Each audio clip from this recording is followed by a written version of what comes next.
नमस्कार। आप देख रहे हैं हल्ला बोल टीवी। मैं हूं दीपक शर्मा और हमारे साथ हैं बिहार के पूर्व डीजीपी अभियान। पूरे बिहार का समाज यह सोच रहा है कि कहाँ गलती हुई और क्या ठीक करने की जरूरत है। शंभू गर्ल्स हॉस्टल में जहानाबाद से डॉक्टर बनने का सपना लेकर आई एक छात्रा के साथ गलत हुआ और अब वो इस दुनिया में नहीं। औरंगाबाद के गो थाना की एक छात्रा जो डॉक्टर बनने का सपना, नीट की तैयारी करने का सपना लेकर आई और परफेक्ट गर्ल्स हॉस्टल जो एग्जीबिशन रोड में है, गांधी मैदान थाना क्षेत्र के, उसमें रहकर पढ़ाई कर रही थी। उसके साथ गलत चीजें हुई और अब वो इस दुनिया में नहीं। दोनों मामलों में पुलिस की जो जांच है, पुलिस की जो भूमिका है, उस पर कई तरह के सवाल उठ रहे हैं। इन सवालों का जवाब किसी के पास नहीं। परिजन कह रहे हैं कि हमें पुलिस पर भरोसा नहीं है, हमें एसआईटी पर भरोसा नहीं है, हम पर ही इल्जाम लगाए जा रहे हैं। आरोपियों से पूछताछ करने के बजाय हमें ही कटघरे में खड़े करने की कोशिश की जा रही है। हम सीबीआई जांच की मांग करते हैं। तो पुलिस पर, बिहार पुलिस पर जो यह अविश्वास है बिहार के समाज का, यह कितना ज्यादा कीमत इसकी चुकानी पड़ेगी बिहार के समाज को, इस पर बात और चिंतन करने के लिए हम बात करेंगे अभ्यानंद से। तो यह जो परिस्थिति है कि बिहार का समाज अब ये चिंतन कर रहा है कि क्या हम बिहार पुलिस से न्याय की उम्मीद नहीं कर सकते हैं? प्रश्न गंभीर है और इसका उत्तर मेरे जैसे व्यक्ति के लिए देना थोड़ा लाजमी हो जाता है, जिसने 37 साल पुलिस में बिताया। उस 37 साल में 2.5 साल बिहार पुलिस का नेतृत्व किया। तो ये क्वेश्चन मेरे मन में भी लगातार आता है कि आफ्टर ऑल हमारे यहाँ जो सीनियर आईपीएस ऑफिसर्स हैं, उनमें कौन सी कमी रह जा रही है जिससे कि वो इस तरह की गलती कर रहे हैं। मैं अभी मान के चल रहा हूँ कि इसमें से जो आईपीएस लोग हैं, उन्होंने जानबूझ के नहीं किए, वो अनप्रोफेशनल हो गया है। जो आंसर मुझे मिला, आज भी मैं इस पर सोच रहा था, जो आंसर मुझे मिला वो ये कि बिहार पुलिस के जो वरीय ऑफिसर्स हैं, इंक्लूडिंग इवन एएसपी जो एसडीपीओ का काम करते हैं, ये इन्वेस्टिगेशन वर्क में इन्वॉल्व ही नहीं होता है। एक वर्ड आ गया बिहार पुलिस में, सुपरविजन, जिसको हाई कोर्ट ने कर दिया कि ये तो इन्वेस्टिगेशन का पार्ट नहीं, और ये इन्वेस्टिगेशन करते नहीं। इनफैक्ट आईपीएस ऑफिसर्स को ट्रेनिंग के दौरान थाना में 3 महीना अटैच किया जाता है, इस उम्मीद के साथ कि इन्वेस्टिगेशन में वो डायरी लिखेंगे अपने से। मुझे इतनी जानकारी है कि शायद कोई ट्रेनी ऑफिसर आईपीएस डायरी भी नहीं लिखता है। उसको पता ही नहीं है कि इन्वेस्टिगेशन में क्या त्रुटियां रहती हैं। I give you an example. मैं जब आईपीएस में आया तो एज ए ट्रेनी 3 केस मैंने इन्वेस्टिगेट किया और शौक से जाके डिस्ट्रिक्ट जज से रिक्वेस्ट किया कि इसके ट्रायल में हमको भी बुलाया। मैं गवाह के रूप में उपस्थित हूँ। एज डिस्ट्रिक्ट एसपी 3-4 केस हमने किया है। एज ए सीबीआई एसपी हमने एक केस किया है जिसमें डिस्प्रोपोर्शनेट एसेट का, जिसमें मैं गवाह बना हूँ एज एन आईओ। उसमें हमको डांट भी पड़ी थी, your job is to supervise not to investigate, but I didn't accept it. मैं मानता हूँ कि एक आईपीएस ऑफिसर वो कम ही केस करे, लेकिन वो करे। मकसद क्या है कि वो कोर्ट में डिफेंस लॉयर्स को फेस करे, क्योंकि डिफेंस लॉयर्स का जब क्रॉस एग्जामिनेशन होता है तो आईओ को पता चलता है कि उसने गलती क्या की। ये मैंने सीखा है। कई defence lawyers cross examination face करके। उससे एक आईपीएस ऑफिसर परिपक्व होता है, उसका माइंड शार्पन होता है on the lines of law and investigation, क्योंकि ये उसका कोर जॉब है। मेजॉरिटी टाइम हमारे आईपीएस ऑफिसर्स का वेस्ट होता है,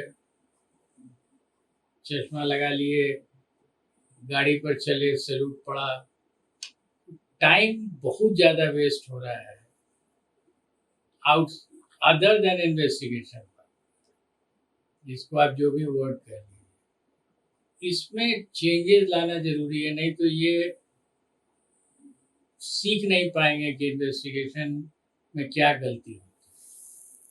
पुलिस का बिहार में जो अनप्रोफेशनल अप्रोच है उसे देखकर रात में नींद आ रही है प्रॉपर? आपको दुख हो रहा है?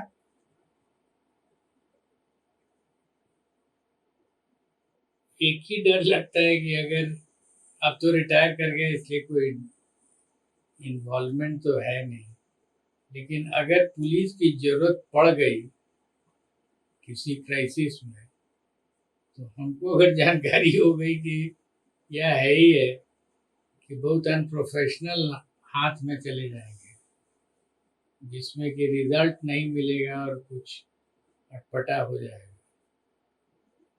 आप इसको गौर से दीपक जी देखिए, तो पूरी पुलिसिंग जो है वो कानून पर बेस्ड होती है।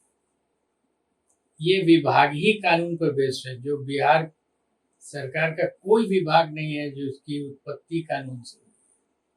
पुलिस एक्ट में हमारा उत्पत्ति है, उसको कोई तोड़ नहीं सकता है। हेल्थ डिपार्टमेंट की उत्पत्ति कानून से नहीं है, उसका क्रियाकलाप भी नहीं है कानून, और हमारा क्रियाकलाप कानून में ही है। उत्पत्ति और क्रियाकलाप दोनों ही कानूनी चीज,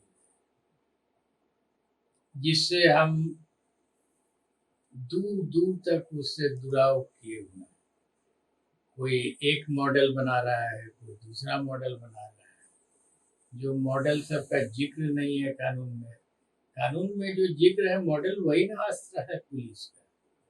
कोई अपना अस्त्र तो आप बना नहीं सकते। शंभू गर्ल्स हॉस्टल केस में छात्रा के पिता का बयान आया, माता का बयान आया। पिता और माता रो रो कर सिसक कर दोनों और परिवार के दूसरे सदस्य कह रहे हैं कि पुलिस ने जांच नहीं की, इसे सुसाइड का मामला बताया।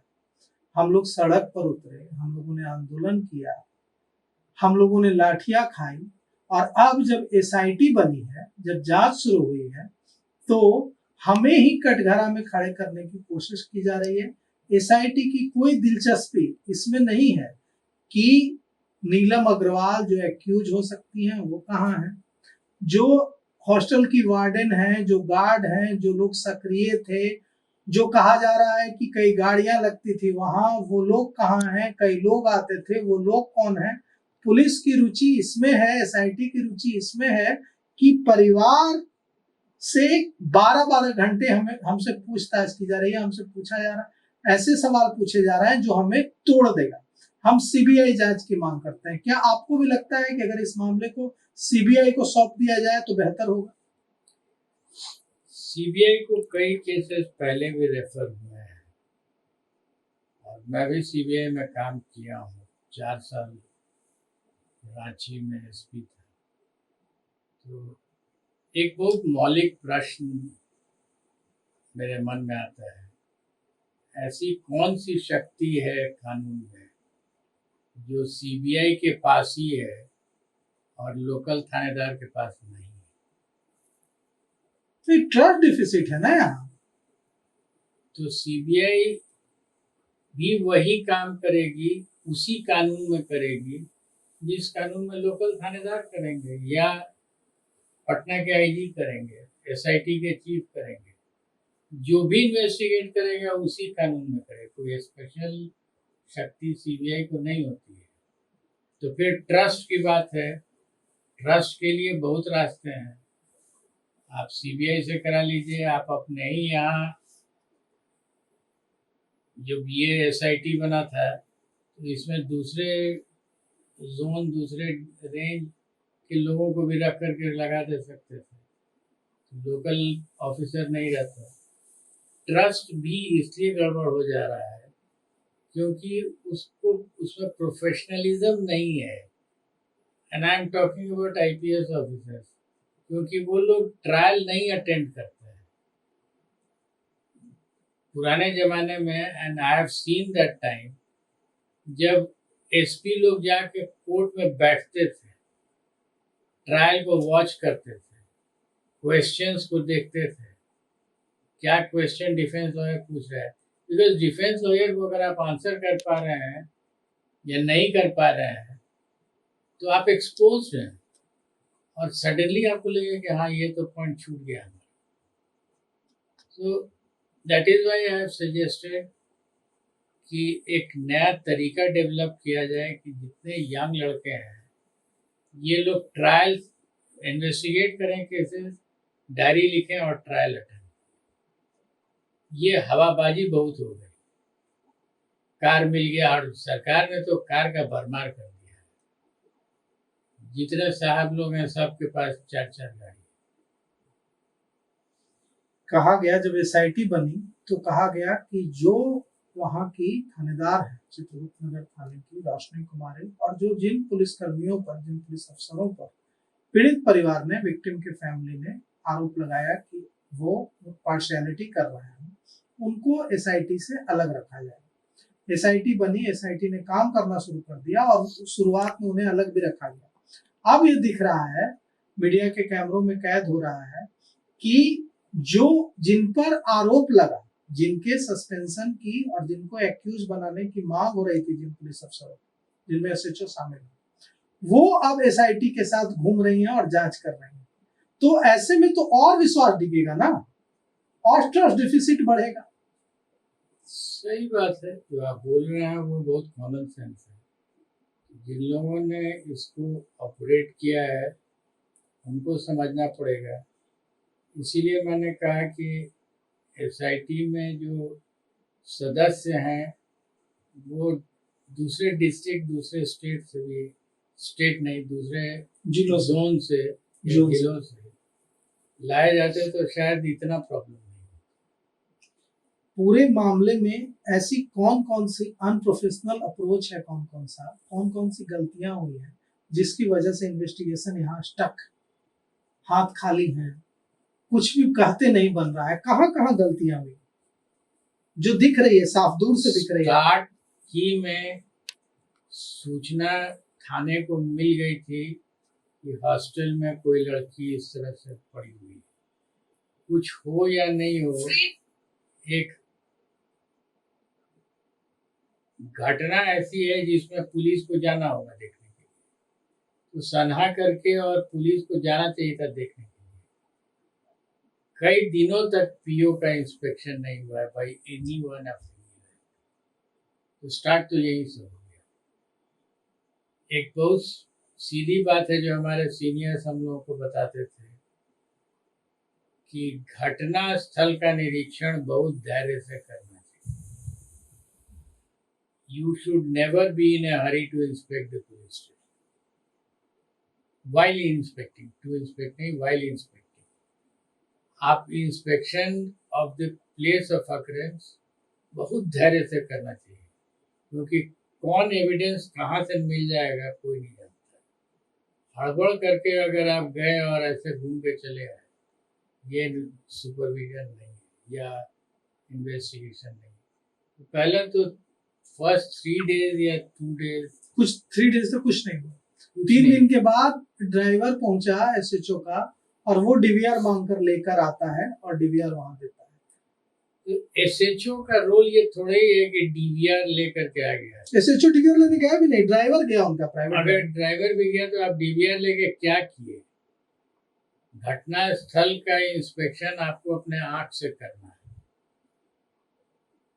In fact it's a major issue कि घटना स्थल का इंस्पेक्शन कैसे किया जाए, इस पे बढ़िया डिबेट होना चाहिए। आप एक शिक्षक भी हैं, पूरे बिहार के 38 जिलों से छात्राएं पढ़ने पटना आती हैं, डॉक्टर बनने, इंजीनियर बनने, बीपीएससी यूपीएससी क्रैक करने, क्योंकि बिहार के दूसरे जिलों में इंफ्रास्ट्रक्चर फैकल्टीज वैसे नहीं है जैसे पटना में फैकल्टीज है इंफ्रास्ट्रक्चर। पटना ही एकमात्र सहारा है। ये जो कुछ हुआ है, इसके बाद एक शिक्षक के तौर पर हम जानना चाहेंगे कि कई छात्राओं के पिता कह रहे हैं कि हम अब जिलों कस्बों में जो छोटे मोटे ऑर्गेनाइजेशंस हैं उनमें ही पढ़ा लेंगे, बेटी को भेजेंगे पटना तो असुरक्षित हो जाएगी। बिहार पहले से ही इस मामले में पीछे है। बेटियों को हम बहुत ज्यादा बाहर भेजने से कतराते रहे। अब भरोसा बना था, बेटियां आने लगी थी पढ़ने, पटना रहकर पढ़ाई करती थी और सफल भी हो रही थी। तो यह कितना बड़ा संकट खड़ा होगा। ये जो परफेक्ट गर्ल्स हॉस्टल, दो मामला हो गया लगातार, एक शंभू गर्ल्स हॉस्टल में हुआ, परफेक्ट गर्ल्स हॉस्टल में तो उससे भी ज्यादा खतरनाक चीज हुई। परफेक्ट गर्ल्स हॉस्टल में औरंगाबाद के गोह थाना क्षेत्र की एक लड़की नीट की तैयारी करने आती है। उसके माता पिता आते हैं, उससे मिलते हैं और उसको उस पर स्ट्रेस न हो, उसको घुमाते फिराते हैं पटना में। वो चली जाती है अपने हॉस्टल।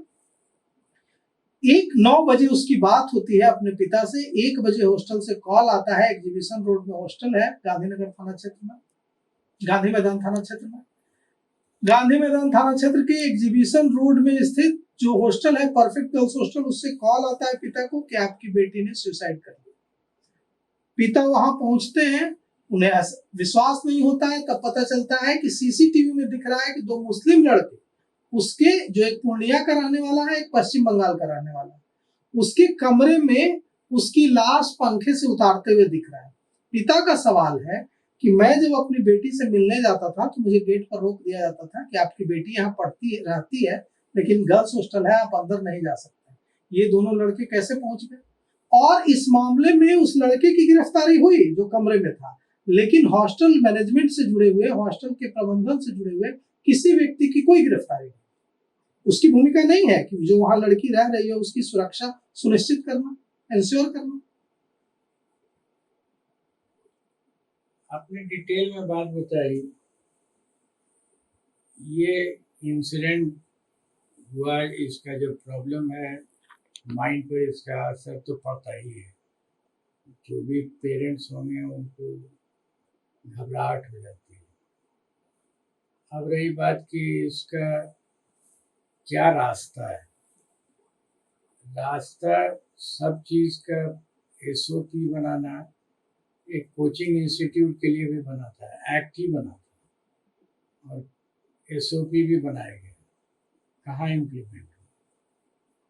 कभी तो हमने नहीं देखा कि किसी कोचिंग इंस्टीट्यूट में जाके सरकार के अफसर जिनको शक्ति दी गई कानून में वो जाके देखें, ये तो हमने नहीं देखा।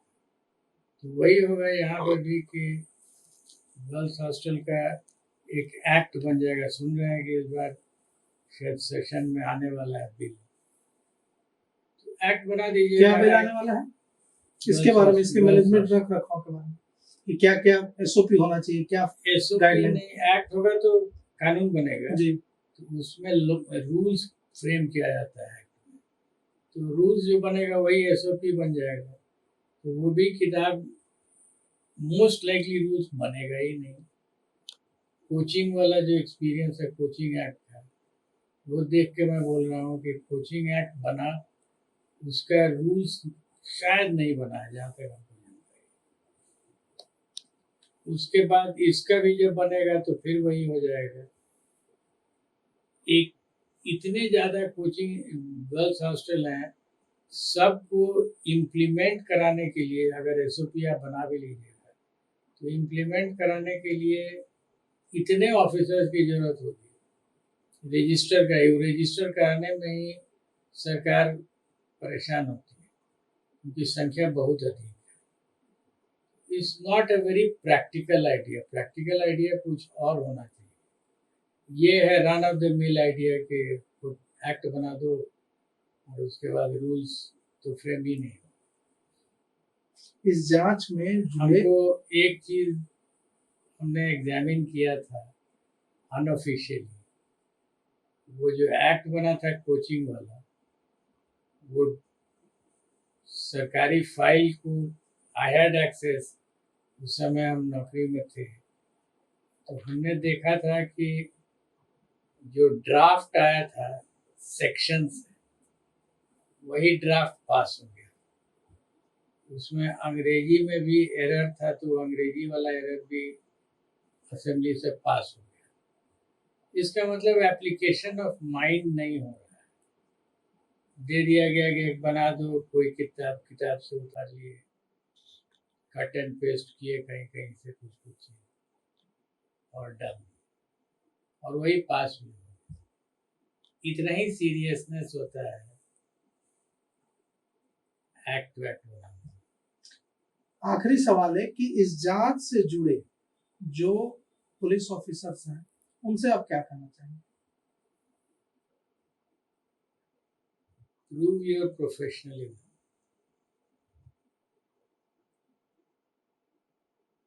ये वो वाला ऑफेंस नहीं है कि आप LMG ले करके और घुमाए चलिएगा। दिमाग लगाना पड़ेगा, दिमाग लगाओ, वर्कआउट करो, सोचो, don't get agitated by whatever is happening on the media. Bring out a result जिसमें हर आदमी कहे here is the police, Bihar.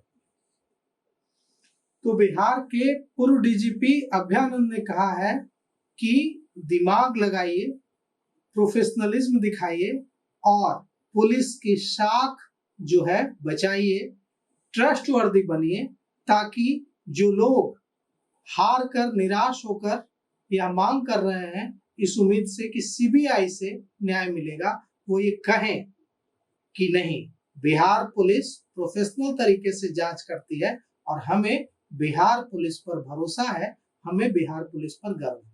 तो फिलहाल इस पेशकश में इतना ही। आगे की खबरों के लिए देखते रहिए हल्ला बुलेटिन। शुक्रिया।